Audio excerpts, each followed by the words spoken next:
ప్రస్తుతం మనతో పాటు అయితే జర్నలిస్ట్ విటల్ ఉన్నారు. ఆయన అడిగి తెలుసుకునే ప్రయత్నం చేద్దాం. ఎందుకంటే తెలంగాణలో మరో ఉద్యమం లాగైతే కనపడుతుంది. సార్ ఏంటి సార్ అసలు జర్నలిస్టుల మీద దాడులు ఏంటి, ఆ కొట్టడాలు ఏంటి, ఆ బూతులు తిట్టడాలు ఏంటి, అసలు దాని గురించి మీరు అంటే ఎలా స్పందిస్తారు?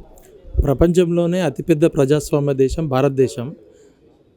కాంగ్రెస్ పార్టీ అనేది 125 సంవత్సరాల పార్టీలో కాంగ్రెస్ పార్టీకి చెందిన ముఖ్యమంత్రి ప్రజాపాలన అని పేరు చెప్పి జర్నలిస్టులని విద్యార్థులని లం కొడక ఎం కొడక అని చెప్పి అనరాని అసభ్య పదజాలంతో చదువులో నిలవైన సరస్వతి నిలయమైన ఉస్మానియా విశ్వవిద్యాలయంలో ప్రాంగణంలో మరొకసారి ప్రజాస్వామ్యానికి కూని జరిగింది. ఇది ఖచ్చితంగా ప్రెస్ కౌన్సిల్ ఆఫ్ ఇండియా కానీ వర్కింగ్ జర్నలిస్ట్ యూనియన్లు కానీ దేశవ్యాప్తంగా కూడా ఈ కాంగ్రెస్ పార్టీ చేస్తున్న దమనకాండని రాహుల్ గాంధీ గారి దృష్టికి, సోనియా గాంధీ గారి దృష్టికి, ప్రియాంక గాంధీ గారి దృష్టికి, దేశంలో ఉన్న అందరు ఎంపీల దృష్టికి లెటర్ రాయాల్సిన అవసరం ఉంది.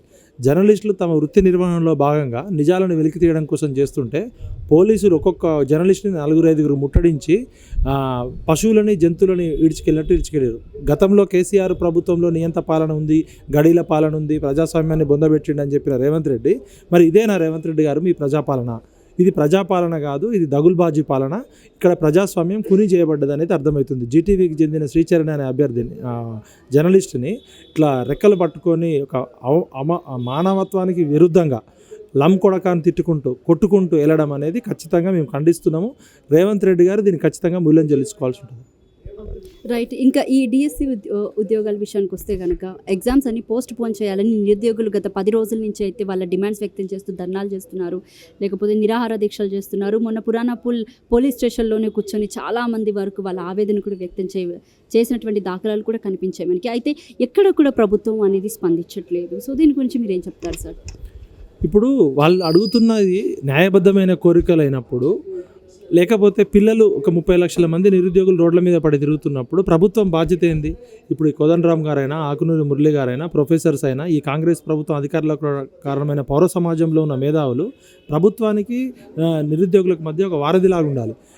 వీళ్ళంతా రిటైర్మెంట్ అయ్యే వయసుకు వచ్చి కూడా వాళ్ళ పదవుల కోసం తిరుగుతున్నారు తప్ప మరి నిరుద్యోగులకి తరపున ఒక పెద్ద మనిషిలాగా పాత్ర పోషించాల్సిన కోదండరాము పోషించట్లేదు. జాబ్ క్యాలెండర్ పెట్టినా అని చెప్పిన ఆకునూరి మురళి గారు అడ్రస్ లేరు. ఆకునూరి మురళి గారు మరి జాబ్ క్యాలెండర్ ఆయనే పెట్టింది కాబట్టి ఆయనే బాధ్యత తీసుకోవాలి. ఈ ప్రభుత్వానికి కళ్ళున్నాయా, చెవులున్నాయా, స్పందిస్తుందా? ఇది యనుమల రేవంత్ రెడ్డి ప్రభుత్వమా, ఎనుము ప్రభుత్వమా? ఎనుము అంటే తెలుగు భాషలో దున్నపోత అని అర్థం. మరి ఇది దున్నపోత మీద వాన పడ్డట్టు కూడా లేదు. కాబట్టి ఖచ్చితంగా చర్చలు జరగాలి. కనీసం పలకరింపు కూడా లేదా? డిఎస్సికి టెట్కు మధ్య 45 రోజులు మినిమం సమయం ఉండాలి. టెట్ పరీక్ష ద్వారా దాదాపు 1,50,000 మంది క్వాలిఫై అయ్యారు. ఆ 1,50,000 మంది మాకు డిఎస్సికి అవకాశం ఇవ్వండి. డిఎస్సి సిలబస్ వేరు, టెట్ సిలబస్ వేరు. పేపర్ 1, పేపర్ 2లో ప్రాస్పెక్టివ్ ఇన్ ఎడ్యుకేషన్ సిలబస్ ఉంది, కరెంట్ అఫైర్స్ ఉన్నాయి. మాకు చదువుకోవడానికి ఇప్పుడు ఎలక్షన్కి వీళ్ళు పంచాయతీ ఎలక్షన్లో 6 నెలలు పెట్టకుండా వాళ్ళ అవసరాల కోసం తీసుకున్నారు. రాజకీయాల కోసం 6 మంత్రి పదవులు ఇవ్వకుండా వాయిదా వేసుకుంటూ వచ్చారు. మరి మీ రాజకీయాల కోసం ఇన్ని కుట్రలు కుతంత్రాలు చేసినప్పుడు న్యాయబద్ధంగా, చట్టబద్ధంగా, ధర్మబద్ధంగా వాళ్ళు అడిగే కోరికకి అర్హత ఉంది, వాళ్ళు అడిగే కోరిక న్యాయమైనది. ఇప్పుడు కోచింగ్ సెంటర్ మాఫియా అంటున్నారు. ఒక కోచింగ్ సెంటర్ మాఫియా 100 కోట్లు అంటే మరి మీ పక్కన ఉన్న అభ్యర్థులు కూడా కొంతమంది కోచింగ్ సెంటర్ అభ్యర్థులు ఉన్నారు. మరి మాకు 100 కోట్లు ఇచ్చి వాళ్ళు పదవులు ఇచ్చిరా? ఇంటెలిజెన్స్ ఏం చేస్తుంది? మీ డిపార్ట్మెంట్స్ ఏం చేస్తున్నాయి? ఒకవేళ కోచింగ్ సెంటర్ మాఫియా చేస్తున్నా అన్నారు కదా రేవంత్ రెడ్డి గారు. ఏ కోచింగ్ సెంటర్ మాఫియా మీ దృష్టికి వచ్చింది? ఏ కోచింగ్ సెంటర్ వల్ల ఈ ఉద్యమం వచ్చింది? ఎవరు పెయిడ్ ఆర్టిస్టులు? నిరుద్యోగులని పెయిడ్ ఆర్టిస్టులు అంటావా? అడ్డ మీద కూలీలు అంటావా? సన్నాసులు, చౌటలు, చదువురానులు. ఎవరికి చదువచ్చో ఎవరికి చదువు రాదో తెలుసు. మీ రాజకీయ నాయకులు కనీసం కానిస్టేబుల్ ఎగ్జామ్ కూడా పనికిరారు. అలాంటిది గ్రూప్ 1 లాంటి ఎగ్జామ్ విషయంలో 1:100 విషయంలో పక్క రాష్ట్రంలో చంద్రబాబు నాయుడు కానీ కేరళ ప్రభుత్వం సానుకూలంగా స్పందించింది. ఇది ప్రజాపాలన కాదు, ఇది దగా పాలన. ఖచ్చితంగా కర్రు కాల్చి వాత పెట్టడం ఖాయం. రైట్. అయితే మరొక విషయానికి వస్తే కనుక బక్కా జడ్సన్ గారు ఆల్మోస్ట్ 10 days నుంచి నిరాహార దీక్ష చేస్తున్నారు. ఎటువంటి అట్లీస్ట్ వాటర్ కూడా తీసుకోకుండా. ఆయన ఆరోగ్యం అయితే విషయానికి వస్తే కనుక క్షీణించింది బాగా. కనీసం మాట్లాడే పరిస్థితులు కూడా ఉన్నారు. మీరు ఇప్పుడే చూసి కూడా వచ్చారు. సో ఆయన విరమించకపోతే ఆయన ఆరోగ్యానికి ఏదైనా అయితే ఏంటి పరిస్థితి? ఖచ్చితంగా బక్కా జడ్సన్ గారు తన జీవితం అంతా కాంగ్రెస్ పార్టీలో ఉన్నారు. ఆయన ఇంటి నిండా చూసినా కూడా రాజశేఖర రెడ్డి గారి ఫోటోలు, కాంగ్రెస్ లీడర్ల ఫోటోలు ఉన్నాయి. ఈ కాంగ్రెస్ పార్టీకి మినిమం బాధ్యత ఉన్నా కూడా, మానవత్వం ఉన్నా కూడా, ఒక మనిషి నిరుద్యోగుల సమస్యల గురించి తమ పార్టీ కోసం కష్టపడ్డ వికలాంగుల సంస్థ చైర్మన్గా ఉన్న ఆయన అమరణ దీక్ష చేస్తుంటే మీ పార్టీయే ప్రపంచానికి గాంధీ గారి ఆధ్వర్యంలో అమరణ దీక్ష, నిరాహార దీక్ష అనే అస్త్రం ఇచ్చింది నెల్సన్ మండేలా వరకు. మీరు కనీసం చర్చలు జరపాలి కదా. మీరు సమస్యలు పరిష్కరించకపోయినా మానవత్వంతో రావాలి కదా. ఇవాళ గత 10 రోజుల నుంచి ఆమరణ దీక్ష చేస్తున్నాడు. కనీసం ఒక బాధ్యత గల ప్రభుత్వంలో ఉన్న ఏ మంత్రులు కూడా రాలేదు. ఇది ఖచ్చితంగా బాధ్యత లేని ప్రభుత్వం. మోతీలాల్ నాయక్ ఆమరణ దీక్ష విరమించినప్పుడు నిరుద్యోగులు ఆత్మహత్యలు చేసుకునే ప్రమాదం ఉంది. వాళ్ళకు ఒక భరోసాగా బక్కా జడ్సన్ గారు, అశోక్ గారు కూర్చుంటే ఇవాళ వాళ్ళ ప్రాణాలు పోయేటట్టు చేస్తుంది ప్రభుత్వం తప్ప పోలీసుల్ని పెట్టి మీడియాను కూడా పోనీయకుండా ఎవరు ప్రజా సంఘాలను కలవకుండా ఒక నిర్బంధ కాండ చేస్తుంది. బక్కా జడ్సన్ గారి ఆరోగ్యం దృష్ట్యా మేము రిక్వెస్ట్ చేస్తున్నాం.